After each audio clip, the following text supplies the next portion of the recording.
A new wrinkle has emerged in Donald Trump Jr.'s recent trip to Greenland this week when it was revealed by a lawmaker in Greenland that the entire thing was staged.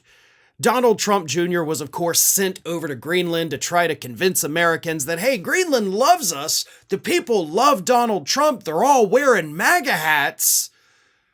But it turns out, according to an MP with the Greenlandic government, that Trump Jr. gave them those hats. They carefully selected a group of supporters, and the real people of Greenland were actually taking photos of themselves giving him the finger. And more importantly, the media was not allowed to talk to him or any of the people that the Trump team talked to.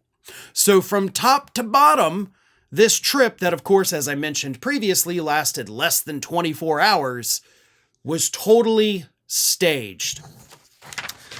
This is a statement, and I apologize, I am probably going to mispronounce this name, from Pipaluk Linge, an MP from Greenland's largest party and the chair of the Parliamentary Foreign and Security Policy Committee, said that, quote, "No journalists were allowed to interview him. It was all staged to make it seem like we, the Greenlandic people, were MAGA and loved to be a part of the USA.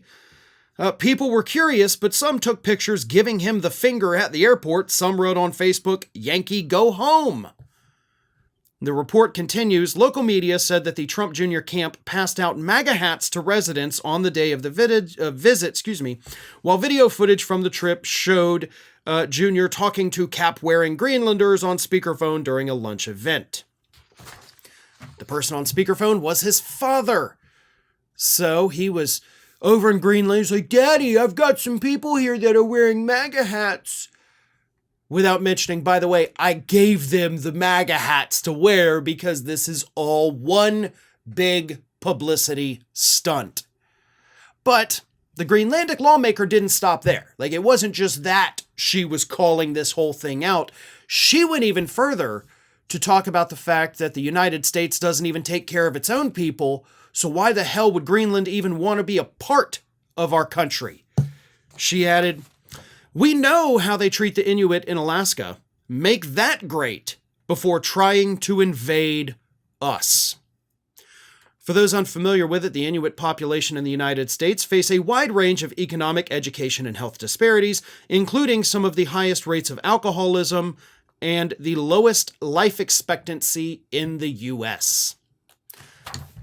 That, to me, is an even better point than, talking about the fact this whole thing was staged and Greenland doesn't really love you, is the fact that you want to come and take over these territories, right? And of course, Greenland is a territory of Denmark, but they have their own government there, so they are self-governing. But why would we, Greenland, allow you to come take us over when we can look and see what you do to your own people? We can see how populations, especially like those in Alaska that are far removed from, the 48 contiguous states here, you ignore them, you neglect them, you let them die. It would be no different for us if you were calling the shots for our nation. So why don't you take care of your business at home before you come knocking on our door asking to buy it? That, to me, is the biggest point. We all know that Junior is a hypocrite. We all know that everything the Trump people do is completely staged from top to bottom. That's not surprising. The fact that these people in Greenland, however, seem to know more about the United States than most people in the United States, that, to me, is the clincher. Thanks for watching today, everybody. And don't forget, if you're not already, please do subscribe to this channel. We have fresh content going up every single day, and I would really hate for you to miss out on that. And speaking of missing out, if you're not following me across all other social media outlets, then get on it. You can follow the links in the description of this video.